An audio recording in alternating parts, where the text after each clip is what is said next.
Hello दोस्तों, आप सभी लोगों का स्वागत है बिहारी इंस्टिंक्ट चैनल में। और हम लोग ये चैप्टर पिछली क्लासेस से चालू किए हुए हैं। आज हम लोग इस चैप्टर के कुछ आगे वाले हिस्सों को पढ़ने की कोशिश करेंगे, ठीक है। तो हम लोगों ने पिछले क्लास तक में ये पढ़ा था कि केमिकल चेंज क्या होता है। आज हम लोग केमिकल रिएक्शन को और केमिकल रिएक्शन से संबंधित कुछ बात को जानने की कोशिश करेंगे, ठीक है। Chemical reaction, so this is our rough zone. शुरुआत के लिए ये वाला मीटर जाएगा। क्या होता है केमिकल रिएक्शन पढ़ा जाएगा। केमिकल रिएक्शन क्या होता है, देखिए बात को हम अच्छे से समझ जाइए, ठीक से समझना है केमिकल रिएक्शन के बारे में। वैसा प्रोसेस जिस प्रोसेस में न्यू सब्सटेंस का फॉर्मेशन होगा। जो नया सब्सटेंस बना है उसके पास जिन चीज से वो मिल करके बना है उसका कोई प्रॉपर्टी नहीं हो, उसका नेचर अलग हो, उसका प्रॉपर्टी अलग हो, वो डिफरेंट प्रॉपर्टी के साथ आए, तो इस प्रोसेस को हम लोग कहते हैं केमिकल रिएक्शन। मतलब क्या हुआ, केमिकल रिएक्शन में जो चीज बनता है, केमिकल रिएक्शन में जो चीज बनता है वो चीज के पास कभी भी वो जिन चीजों से मिलकर के बना है उसका प्रॉपर्टी नहीं रहता है। In the chemical reaction the final product will be different, will have different property than the initial substance. क्या कहना चाह रहे हैं, कहना ये चाह रहे हैं कि कोई चीज मान लीजिए ए और बी था और ए और बी मिलकर सी बना है, तो अगर C के पास A और B दोनों में से किसी का प्रॉपर्टी नहीं है, if C does not have the property of A and B, not a single property of A and B, then this process will be called chemical reaction. If C contains some property of A, some property of B, it cannot be a chemical reaction. There will be new substance, there will be a new nature of the substance, there will be new property, तब जाकर के उसको जो हम chemical reaction कहते हैं। Okay, तो chemical reaction की खूबी ये है कि वो जो बनता है वो नया सब्सटेंस के साथ बनता है। वो अपना ओरिजिनल सब्सटेंस जिन चीज से वो मिल करके बना हुआ है ना, उसका प्रॉपर्टी से वो बिल्कुल अलग हो जाता है,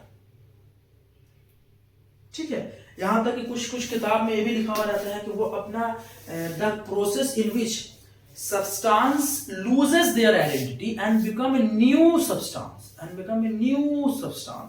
where the new substance contains different property from the initial substance। जिन चीज से वो मिल करके बना है उससे एकदम डिफरेंट प्रॉपर्टी रहता हो तो हम लोग उसको कहते हैं केमिकल रिएक्शन।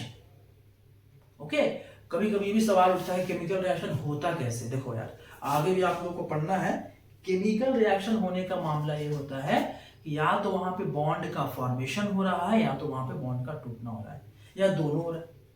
जब बॉन्ड टूटता है और जब बॉन्ड बनता है या दोनों चीज होता है तो उसको हम लोग कहते हैं कि वहां पे केमिकल रिएक्शन हो रहा है। The formation of bond is known as chemical reaction, the breaking of bond is known as chemical reaction. Okay, तो ये चीजें होती हैं। अब आया सवाल कि सर हम लोग के आसपास में क्या क्या केमिकल रिएक्शन हो रहे हैं।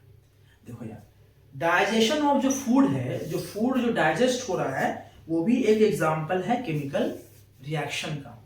और क्या एग्जांपल है सर, लकड़ी जल रहा है, लकड़ी जल करके जो कार्बन डाइऑक्साइड का फॉर्मेशन हो रहा है वो भी एक एग्जांपल है। और क्या एग्जांपल है, और एग्जांपल में जंग जो लग रहा है लोहा में वो भी एक एग्जांपल है केमिकल रिएक्शन का। तो क्या सर मोमबत्ती जो जल रहा है, मोमबत्ती जो पिघल रहा है, whether the melting of wax is physical change और केमिकल चेंज। तो भाई केमिकल चेंज भी है, फिजिकल भी है। मोम पिघल रहा है तो मोम पिघल के फिर मोम ही नीचे बन जाएगा। दिस इज मोमबत्ती और यहाँ जल रहा है, वहां फिर नीचे मोम ही आ जा रहा है। जब मोम ही आ जा रहा है भाई तो मोम से मोम चेंज हो गया, तो कोई चेंज इसको फिजिकल चेंज कहते हैं। लेकिन आग जो जल रहा है उस आग के जलने से जो हीट निकल रहा है वो केमिकल चेंज में आ गया। ओके, तो देयर आर सो मेनी। अच्छा, खाना का बनना भी जो है एक केमिकल चेंज है। उसके बाद दही का जमना भी जो है केमिकल चेंज है। There are so many examples around us when you talk about the chemical reaction, and when you go through this whole subject you will find there are so many examples and you will fill those examples now. Then firstly you have to understand the main concept of the chemical reaction. So what we have discussed that what is chemical reaction? The chemical reaction is a process where a new substance is formed, which have different property, which have different nature, from the initial substance, from which the substance is formed. जिस चीज से वो मिल करके बना है उसी चीज से बिल्कुल अलग प्रॉपर्टी अगर उसके पास है तो वो केमिकल रिएक्शन हो रहा है। वैसा प्रोसेस, जिस प्रोसेस में जो सब्सटेंस नया नया बना है उसके पास पुराने वाले सब्सटेंस जिससे वो मिल करके बना है उसका कोई भी प्रॉपर्टी मौजूद नहीं होता हो, उसको हम लोग कहते हैं केमिकल रिएक्शन। फिर और भी है कि भाई जब बॉन्ड टूटता है या बॉन्ड बनता है तभी भी हम लोग जो कहते हैं कि वो एक केमिकल रिएक्शन है। उसको हम लोग पढ़ रहे हैं कि what types of chemical reaction क्या होता है। तो टाइप्स ऑफ केमिकल रिएक्शन क्या होता है, sorry types, examples of chemical reaction क्या होता है। एग्जांपल बहुत एग्जांपल है, जैसे कि मान लीजिए जंग लग गया, दही जो है जम रहा है, वो हो गया एग्जांपल में, ठीक है। उसके बाद जो है आपका क्या बोलते हैं कि सांस जो हम लोग ले रहे हैं वो भी एग्जांपल ऑफ केमिकल रिएक्शन है। लकड़ी का जलना जो है वो एग्जांपल है। corrosion is an example of the chemical reaction. There are so many examples of chemical reaction which we will study in this chapter. Okay, so this we are talking about this point, we are talking about this line.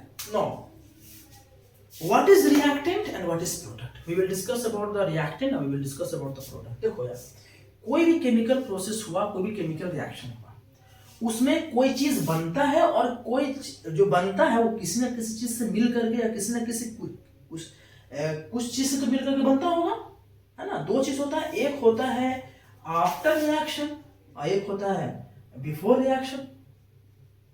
तो इस तरफ जो रहता है right side में क्या रहता है, हमेशा जब रिएक्शन हो चुका होता है तो वो आफ्टर रहता है, और इस तरफ हमेशा क्या रहता है, वैसा चीज मौजूद है इसका भी कोई रिएक्शन नहीं हुआ है, बिफोर।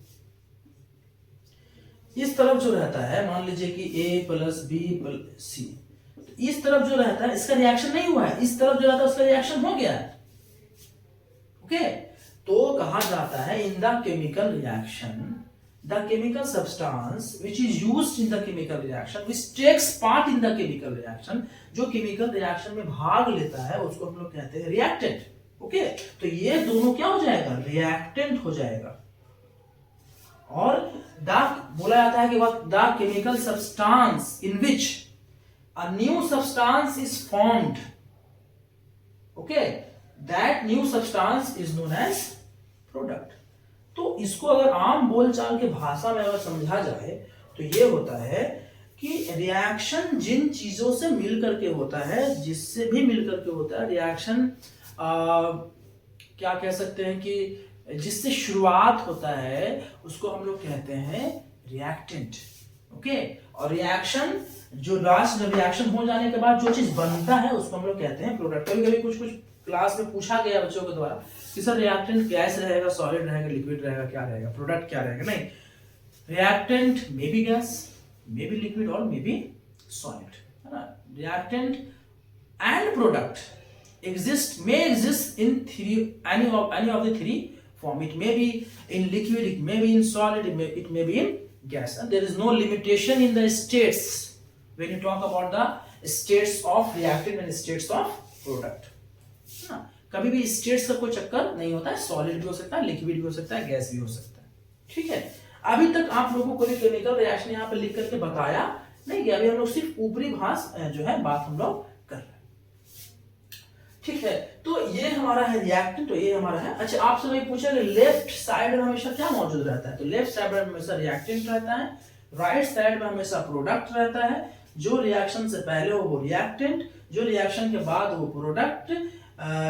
प्रोडक्ट और रिएक्टेंट दोनों गैस फॉर्म में भी हो सकता है, लिक्विड फॉर्म में भी हो सकता है और सॉलिड फॉर्म में भी हो सकता है। ठीक है, और केमिकल रिएक्शन में वैसा फिर से अगर देखा जाए, गौर समझा जाए तो क्या होता है केमिकल रिएक्शन, वैसा कोई प्रोसेस जिसमें कोई दो से ज्यादा चीज या जैसे भी रिएक्शन हो और बदलने के बाद एक नया सब्सटेंस का फॉर्मेशन होता है, उसको हम लोग कहते हैं केमिकल रिएक्शन हो रहा है। और केमिकल रिएक्शन जब हो रहा है तो जो नया चीज बन रहा है उसको हम लोग कहते हैं प्रोडक्ट, और जिन चीजों से मिलकर केमिकल रिएक्शन हो रहा है उसको हम लोग कहते हैं रिएक्टेंट। रिएक्टेंट और प्रोडक्ट का कोई तरह का कोई स्टेट्स ऑफ मैटर नहीं होता है, बोले तो कोई भी सॉलिड लिक्विड गैस का कोई चक्कर नहीं होता है। ठीक है, तो हम लोग जो है ये सब बात आज हम लोग कर रहे हैं। हम लोग क्या क्या बात किया है हम लोग? आज हम लोग बात किए हैं रिएक्टेंट के बारे में, प्रोडक्ट के बारे में, केमिकल रिएक्शन एंड इक्वेशन के बारे में। अभी हम लोग क्या करेंगे कि एक ओवरव्यू लेंगे कैरेक्टरिस्टिक्स ऑफ केमिकल रिएक्शन का, और इसको हम लोग फिर अगले क्लास में पढ़ेंगे। क्या होता है कैरेक्टरिस्टिक? कैरेक्टरिस्टिक्स का मतलब होता है कि पहचान। पहचान मतलब जब आप लोग किताब पढ़ते हैं, बुक पढ़ते हैं, क्लासेस को देखते हैं, स्कूल्स में पढ़ते हैं, तो आपको पता चलेगा there are 5 characteristics of chemical reaction, जिनसे आप ये पता लगा सकते हैं कि कौन सा प्रोसेस केमिकल रिएक्शन है और कौन सा प्रोसेस केमिकल रिएक्शन नहीं है। ये one of the very important topic है 10th क्लास के हिसाब से, है ना। When you study the NCERT book, you will find there are 4 types of characteristics of chemical reaction. And when you study side books, when you study different types of publication book, you will study that there are 5 types of characteristics of chemical reaction. Okay, change in state, change in color, change in temperature, formation of precipitate, evolution of gas. There are 5 types of characteristics of chemical reaction. लेकिन आज जो मैं बताऊंगा अभी कि characteristics होता क्या है, तो भाई पहचान, आइडेंटिफिकेशन कि कोई प्रोसेस हो रहा है तो क्या वो प्रोसेस केमिकल रिएक्शन है भी कि नहीं, इस बात की जानकारी जो देता है उसको हम लोग कहते हैं कैरेक्टरिस्टिक्स ऑफ केमिकल रिएक्शन। ये 5 हुआ करता है, इन 5 में से अगर कुछ भी है तो वो कैरेक्टरिस्टिक। जैसे इंसान का कैरेक्टरिस्टिक कैसे है कि इंसान बात करता है, एक कैरेक्टरिस्टिक्स ये है। जानवर में और कोई जानवर बात नहीं करता है, इंसान सोच सकता है। तो these are the characteristics of humans. Okay, तो ये 5 जो कैरेक्टरिस्टिक्स अगले क्लास में बात किया जाएगा वो केमिकल रिएक्शन का कैरेक्टरिस्टिक्स रहेगा।